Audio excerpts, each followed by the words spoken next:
Dear Patriots, before the news starts, please subscribe to our patriotic channel by clicking the subscribe button.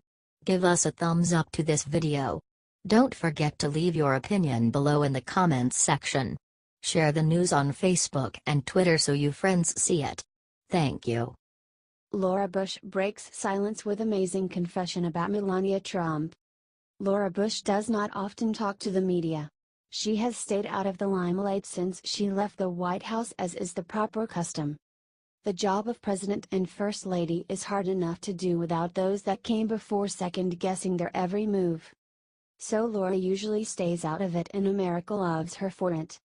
But for whatever reason, probably because the media is so unfair to Melania Trump, Laura decided to break her silence on the new First Lady. "I just think she's doing a lovely job," Bush told CNN, as reported by the Washington Examiner. "She's a beautiful woman.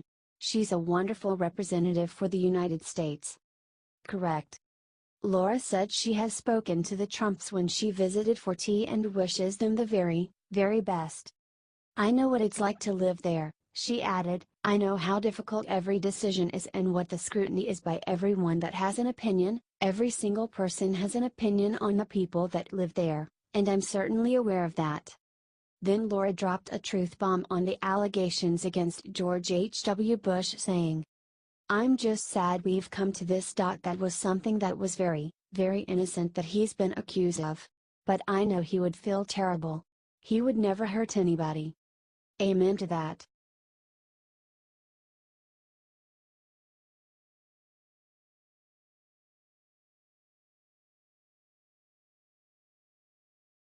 April Ryan asks Sara Sanders about slavery. Sara gives her brutal lesson in U.S. history.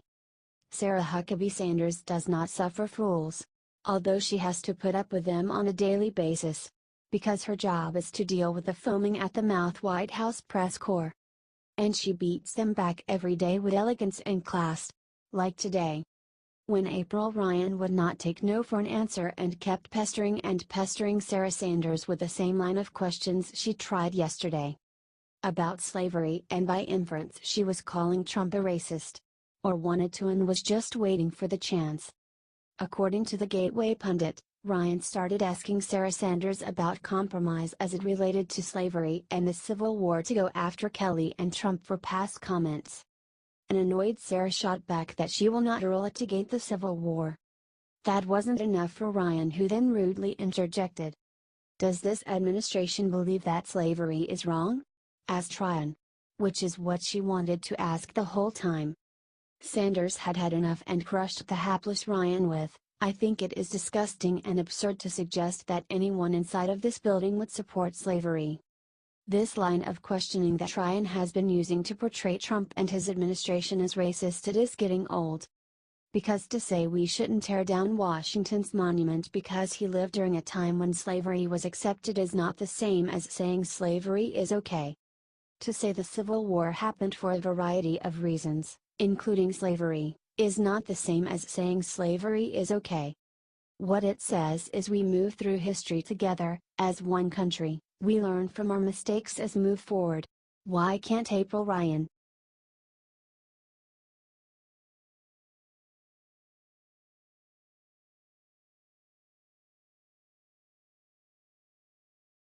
Facebook's top lawyer just dropped a bombshell on Senate floor on Robert Mueller. Under oath, Facebook's top lawyer, Colin Stretch, told the Senate Intelligence Committee, the total amount volume of Russian ads were approximate 0.004% of Facebook's newsfeed. That means that the entire storyline that the media has been running to say that Russia used Facebook to get Trump elected is totally false. This needs to get out. The media keeps on saying that fake news won Trump the election. That's a total lie. Trump won because Hillary was the worst candidate to ever run for the office. We need to stop the Russia crap right now. Share this if you think that we need to kill off the Russia investigation. It is a complete fabrication.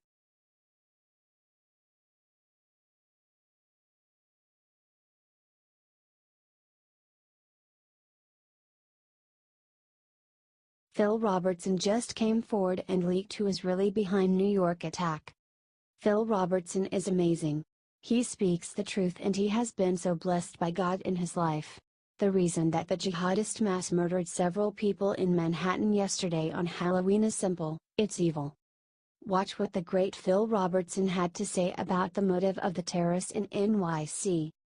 We will not bow down to these terrorists. We will not back down to their evil. God bless the United States. Share this if you think Phil Robertson is right and we cannot back down to evil. We must keep praying for the return of this country to glory. Amen.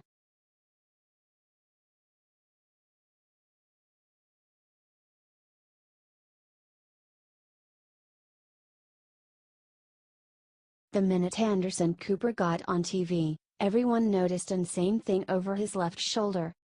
On Tuesday evening, CNN's Anderson Cooper was reporting from Lower Manhattan on the terror attack. During it, a man interrupted Anderson Cooper and yelled, "CNN is fake news." And Anderson Cooper is fake news. Ever since President Trump labeled CNN fake news, they have not been able to escape it. The Daily Caller reported, a random person walked into the shot during a live broadcast in New York. They chanted, "CNN is fake news." Cooper was asking, how likely is it that there could be a video, kind of a martyrdom video so-called, which is what we saw in, I think, when the Charlie Hebdo attacks. If memory serves me, there were some, and some of the attacks in Europe that we've seen. Boom. Someone starts yelling, "CNN is fake news."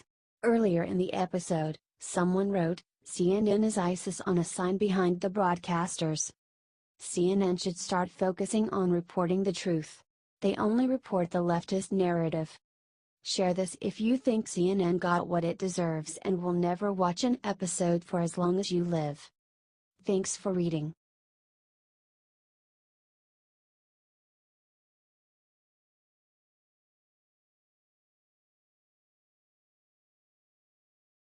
Nikki Haley sets internet on fire, reveals cruel thing Obama did that will shame him forever. Nikki Haley just embarrassed Barack Obama for the cruel thing he did to the Cuban people. Look, annoying the Cuban population in South Florida spelled doom for the Dems and Hillary, so he probably thought he was doing the right thing. It is just that, as with most things Obama, it backfired. What is it that they say about the road to hell being paved with good intentions? That will be the liberals' epitaph, just another cliché proven correct. Nikki Haley took the extraordinary step of apologizing to a whole nation for Obama's shoddy treatment. According to the Washington Examiner, Haley, speaking of the cowardly abstention on a critical UN vote that would have helped the Cuban people, said, "When the United States abstained on this resolution last year, its decision was explained by saying, 'We recognize that the future of the island lies in the hands of the Cuban people.' There is a casual cruelty to that remark for which I am profoundly sorry. Regrettably, as of today, the future of Cuba is not in your hands. It remains in the hands of your dictators." Correct. It was another missed opportunity for Obama. Another cruel blow to a desperate people.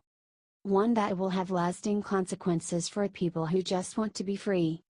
Marco Rubio echoed Nikki's comments, saying, "Despite the Obama administration's unilateral concessions to the Castro regime, I remain hopeful that the Trump administration's new policy toward Cuba will empower the Cuban people, and bring them closer to freedom and democracy." Ambassador Haley's vote today is one more step in that direction.